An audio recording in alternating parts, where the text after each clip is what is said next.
नमस्कार, मैं अजय कुमार। आप देख रहे हैं बोल हिंदुस्तान। किसानों के मसीहा किसान नेता चौधरी देवीलाल ने कहा था कि किसान का ट्रैक्टर किसान की बैलगाड़ी होती है, इसको सरकार कॉमर्शियल व्हीकल नहीं बना सकती है। लेकिन फिलहाल राजस्थान में किसान के ट्रैक्टर को कॉमर्शियल बनाने के लिए सरकार प्रयास कर रही है। इसी को लेकर राजस्थान के सीकर जिले में आज किसान सैकड़ों की तादाद में अपने सैकड़ों ट्रैक्टर लेकर खनिज विभाग में प्रदर्शन करने के लिए आए हैं। उन्होंने कहा है कि किसान के ट्रैक्टर को खनिज विभाग कॉमर्शियल करने जा रहा है, क्योंकि वैसे देखें तो शेखावाटी डार्क जोन में आता है, खेती किसानी ज़्यादा बची नहीं, तो ये किसान के ट्रैक्टर कॉमर्शियल काम करने के लिए काम में लिए जा रहे हैं। जैसे कि कोई पत्थर ढोने के लिए, पानी के टैंकर लाने के लिए जैसे काम किए जा रहे हैं, तो सरकार की मंशा की अगर ऐसे कॉमर्शियल काम किए जा रहे हैं तो इसको कॉमर्शियल व्हीकल बनाया जाए।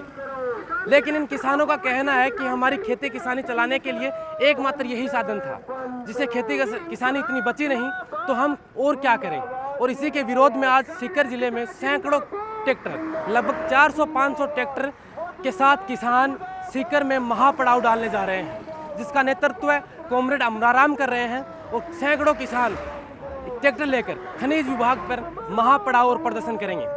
आगे किसान उन नेताओं से भी बात करेंगे कि सरकार के सामने उनकी प्रमुख मांगें क्या हैं। जैसे कि मैंने बताया कि प्रमुख मांग तो उनमें से एक मांग है कि इस कॉमर्शियल व्हीकल को सरकार कॉमर्शियल नहीं करे, क्योंकि ये किसान की बैलगाड़ी है। चौधरी देवीलाल ने भी यही कहा था कि इस पर जो नाम टैक्स लगता है वो भी नाम मात्र का लगना चाहिए, क्योंकि ये तो एक बैलगाड़ी की तरह काम करता है। तो आप मेरे पीछे देख रहे हैं कि सैकड़ों की तादाद में ट्रैक्टर आ रहे हैं और ये खनिज विभाग में यहाँ सीकर में धरना प्रदर्शन करेंगे अनिश्चितकालीन। जब तक सरकार इनकी मांगे नहीं मानती है तब तक इनका धरना प्रदर्शन जारी रहेगा। उन तमाम किसान नेताओं से भी बात करेंगे जो इनका प्रतिनिधित्व वहाँ कर रहे हैं कि सरकार को क्या अल्टीमेटम देंगे, आंदोलन किस दिशा में आगे बढ़ेगा, आंदोलन की क्या रणनीति होगी। इसके लिए आप लगातार बोल हिंदुस्तान के साथ बने रहें।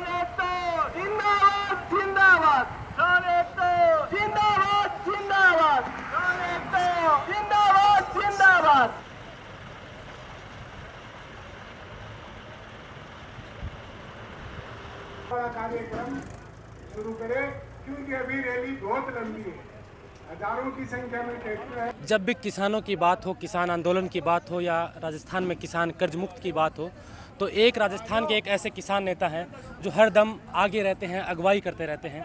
वो किसान नेता अमराराम आज हमारे साथ हैं, जो सीकर में ट्रैक्टर को कॉमर्शियल ना करने के लिए हजारों की तादाद में लोगों को लेकर खनन विभाग के ऑफिस में आए हैं। इनसे आज बातचीत करते हैं। सबसे पहले तो आपका बोल हिंदुस्तान में स्वागत, धन्यवाद आपको।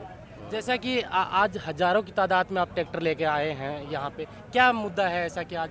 मुद्दा ये है कि राजस्थान में बजरी खनन को लेकर के सुप्रीम कोर्ट में IPL लगी हुई थी और उसमें निर्णय हुआ कि अवैध खनन नहीं होना चाहिए। पहले बजरी बंद थी, बजरी खोल दी गई, लेकिन 18 मई 2022 को खान विभाग ने एक आदेश निकाला है जो किसान का ट्रैक्टर उसका रवाना बंद कर दिया गया है।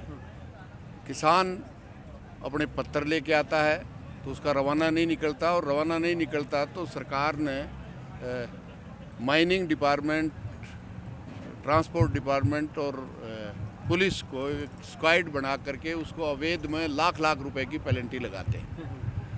तो ये किसान के साथ किसी भी तरह से, जब से 1956 में माइनिंग एक्ट बना है, जब किसान को सब चीज़ों से छूट है वो ले जा सकता है, लेकिन ये कानून किसान का इस 18 तारीख के आदेश के बाद जो सॉफ्टवेयर है जो रवाना निकालता है वो किसान के ट्रैक्टर का रवाना नहीं निकलता। और नहीं निकलता इसका मतलब ये खान मालिक से पैसे दे करके पत्र ले आया है, लेकिन वो अवैध होता है और अवैध में हज़ारों की 1 लाख 1.25 लाख तक की उसके पेनल्टी लगाते हैं। ये आदेश है निश्चित रूप से, इसलिए बहुत बड़ा, जबकि अवैध बजरी का खनन नहीं हो ये बात सही है, लेकिन यहाँ कोई बजरी नहीं निकलती है सीकर ज़िले में, लेकिन पूरे राजस्थान को। और ये सरकार बार बार इसके लिए प्रयास करती है। आज से 45 साल पहले भी किसान के ट्रैक्टर की ट्रॉली का रजिस्ट्रेशन के लिए आदेश निकाला था। पूरे राजस्थान का किसान ने विरोध किया, वापस लिया।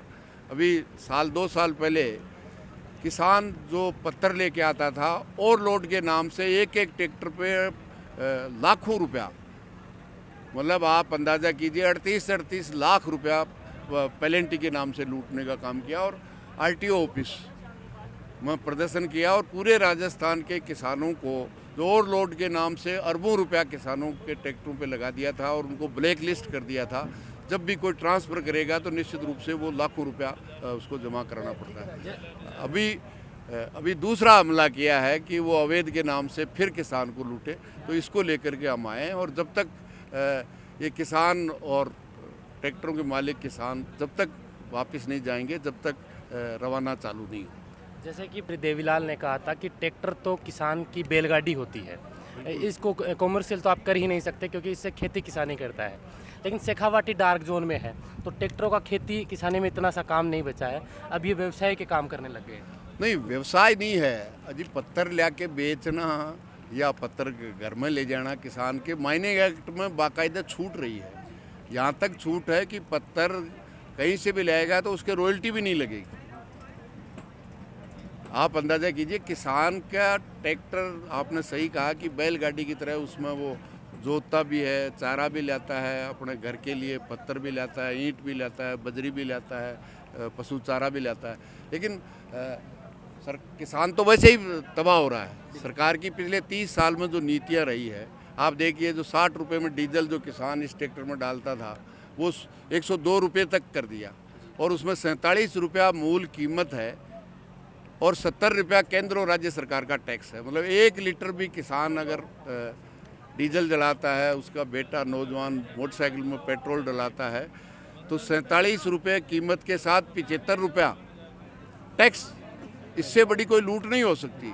और इसका नतीजा है कि खाद, बीज, डीजल सब महंगा करके किसान की खेती को घाटे का सौदा बना दिया और अब उसके ट्रैक्टर के नाम से भी लूट रहे हैं। और केंद्र सरकार इससे भी ज़्यादा लूट रही है। उसने कह दिया कि 15 साल के बाद में ट्रैक्टर को कबाड़ में बेचना पड़ेगा।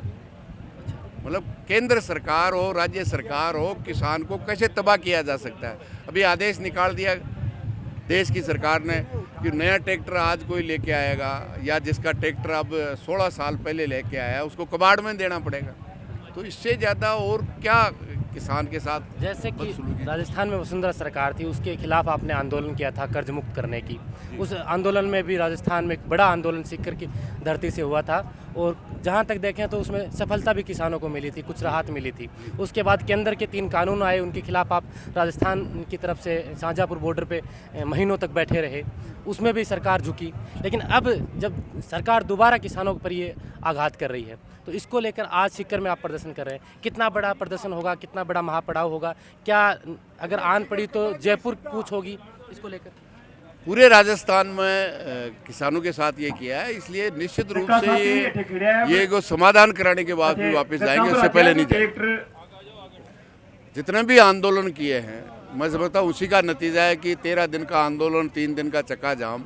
और कांग्रेस ने भी ठीक आज से 2018 में चुनाव में वायदा किया था कि 10 दिन में सभी किसानों का संपूर्ण कर्जा माफ़ हो जाएगा, लेकिन एक किसान का भी नहीं किया है। किसान के साथ चाहे केंद्र सरकार हो चाहे राज्य सरकार हो, वही लूट की नीतियां अपनाती है।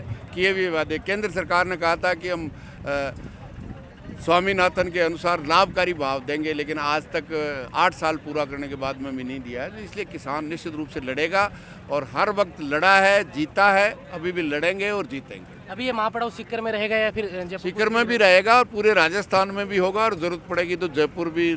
सरकार तो अभी जयपुर छोड़ करके उदयपुर चली गई। कह रहा हूँ कि सरकार होटलों में बंद है और किसान सड़कों पर है। जी बिल्कुल, सरकार पूरी होटल में बंद है, 7 स्टार में, और राजस्थान का किसान इस 45 डिग्री में खुले आसमान के नीचे है। ये सबसे बड़ा खतरनाक है। धन्यवाद। ये अमराराम जी थे जिन्होंने बताया कि सरकारें राज्यसभा चुनाव को लेकर होटलों में कैद है, अपने अपने विधायकों को लेकर 5 स्टार 7 स्टार होटलों में विधायक बंद है। लेकिन सीकर के और राजस्थान के किसान इस तपती कड़कती धूप में सड़कों पर बैठने को मजबूर है क्योंकि किसान की बैलगाड़ी को सरकार कॉमर्शियल करने जा रही है। इसके विरोध में ये महापड़ाव करने के लिए आज सीकर में मौजूद है और उन्होंने कहा कि यहाँ से रणनीति तैयार होगी, राजस्थान के कोने कोने से किसानों को इकट्ठा किया जाएगा और ज़रूरत पड़ी तो विधानसभा या जयपुर कूच भी की जाएगी। आप देख रहे थे बोल हिंदुस्तान में अजय कुमार। नमस्कार।